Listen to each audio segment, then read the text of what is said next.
I'm Christine Persichetti with this Currents News update. A former deacon in the Diocese of Brooklyn was sentenced Wednesday on charges stemming from sexual misconduct with minors. Currents News' Jessica Easthope has more from outside of Brooklyn Federal Court. Rogelio Vega, that former Diocese of Brooklyn deacon, will spend the next 16 years behind bars. He was sentenced Wednesday in federal court after pleading guilty back in September of 2022 to 3 counts of enticing a child to engage in sexual conduct. Federal Judge Eric Comedy handed down the sentence after Vega made a tearful statement apologizing to his family and the victims. Vega, who says he himself suffered sexual abuse as a child, wishes he would have spread the word of the gospel instead of hurting these young boys. Vega served as a deacon at Sebastian Church in Woodside, Queens, until his arrest in January of 2021. According to police, Vega used cell phones and messaging apps to solicit sex with minors between the ages of 14 and 16. His initial arrest came after he was unknowingly communicating with an undercover detective who he believed to be a 14-year-old boy. Following his guilty plea, the diocese released this statement saying, quote, immediately upon the arrest of Rogelio Vega in January 2021, the Diocese of Brooklyn removed him from ministry, which prohibited him from ministering as a deacon and performing liturgical duties. The statement goes on to say that, quote, we pray for the 3 victims in this case. May this resolution be a first step toward healing. Judge Comedy said there could likely be more victims in this case, as Vega was engaging in this behavior for at least 6 years. After his 16-year sentence, Vega will be on supervised release for 5 years and will be required to undergo mental health treatment and register as a sex offender. In downtown Brooklyn, Jessica Easthope, Currents News. The Diocese of Brooklyn released a statement after Wednesday's sentencing, saying in part, we hope the healing process can begin for the victim survivors in this case. We pray for them and all victim survivors of sexual abuse. These heinous acts betrayed not only his victims, but damaged the sacred trust of the faithful. The Diocese of Brooklyn states that it is committed to preventing abuse and helping victim survivors. It has done so by creating the Office of Victim Assistance to help individuals who come forward with allegations of abuse.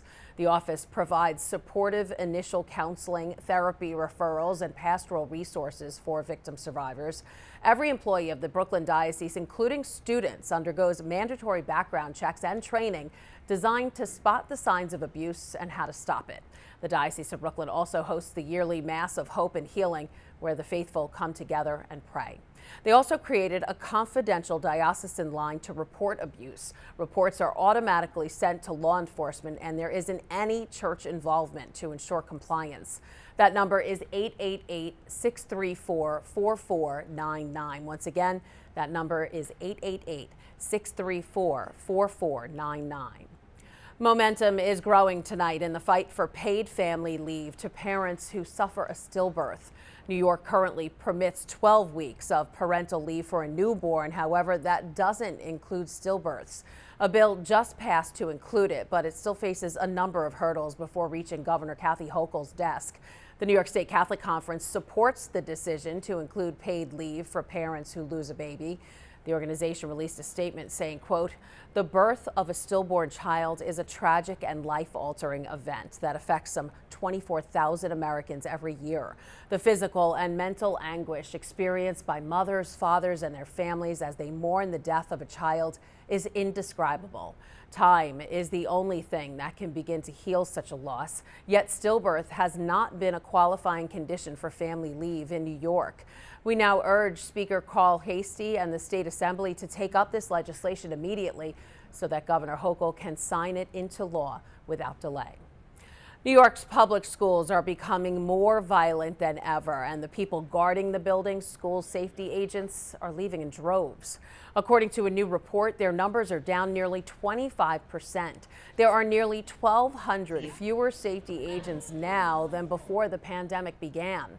The reason for the dwindling number? Budgetary cuts. During the school year, 3 students have been killed and at least 20 have been either shot or stabbed. Now to the best corned beef in the city. McMahon's Public House, a bar in Brooklyn, is getting ready to celebrate big on St. Patrick's Day. Now that Bishop Brennan's dispensation says we can all enjoy the favorite dish of the Irish and the Irish for the day on a Friday in Lent, McMahon's is loading up. Once again, here's Jessica Easthope in Park Slope. Get it by the piece, by the sandwich, or by the pound. No matter how you slice it, McMahon's says it's the best corned beef in Brooklyn. And this year, Catholics can opt out of their Lenten obligation and savor every bite. Anybody can walk in your door. You have to make sure to come back. Tomorrow we got a lot of different nationalities coming in just for St. Patrick's Day. Not only Irish, everybody. Reason to go all morning. Fantastic, okay. Owner of McMahon's Public House in Park Slope, Mike McMahon, says they usually get a crowd of 3,000 on St. Patrick's Day. Between people eating in and taking out, Mike ordered 1,200 pounds of corned beef. The way it's made, that stays a secret. They're preparing this delicious corned beef for like 3-4 days now. It's just not like boiling corned beef. They put a lot of seasoning into it, which I can't say. This year, St. Paddy's Day falls on a Friday. But Bishop Robert Brennan said not to worry. His dispensation acknowledges St. Patrick, who brought Catholicism to Ireland. So anyone who raises a toast to him can do so with corned beef and Celtic culture. All he asks is a work of charity in return. We were brought up Catholic. We never ate meat on Friday during Lent. Right now, the bishop says it's okay. I think we got to take his word for it. So as the gravy simmers, there's calm before the storm at McMahon's. And when people walk in to see that, it stands out. Kay and Mila Falcha, 100,000 welcomes. And 1,200 pounds of corned beef. In Park Slope, Jessica Easthope, Currents News. And that looks delish. Thousands are preparing for the New York City St. Patrick's celebrations. And for Catholics, that starts with Mass at St. Patrick's Cathedral on Friday, March 17th at 8:30 a.m. The Bishop of Brooklyn, Robert Brennan, will be celebrating and viewing the parade. Be sure to tune in to Currents News. We will have complete coverage. And that is this Currents News update. I'm Christine Persichetti. Thank you for joining us because we are putting your faith in the news.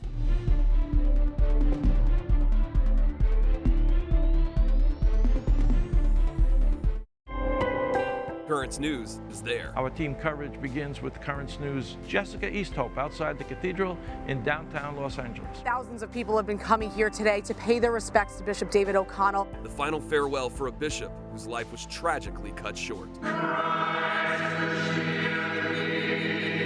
Plus a look at his impactful ministry. That's where Bishop O'Connell liked to spend most of his time. And hearing from those who knew him best. He was always like, good, yes, like what do you need? Yes, I'll be there. Bishop O'Connell would go out and walk the streets and get to know people. I don't think we're going to have another one like Bishop David O'Connell. I was better for having known David O'Connell. When news happens, Currents News is there.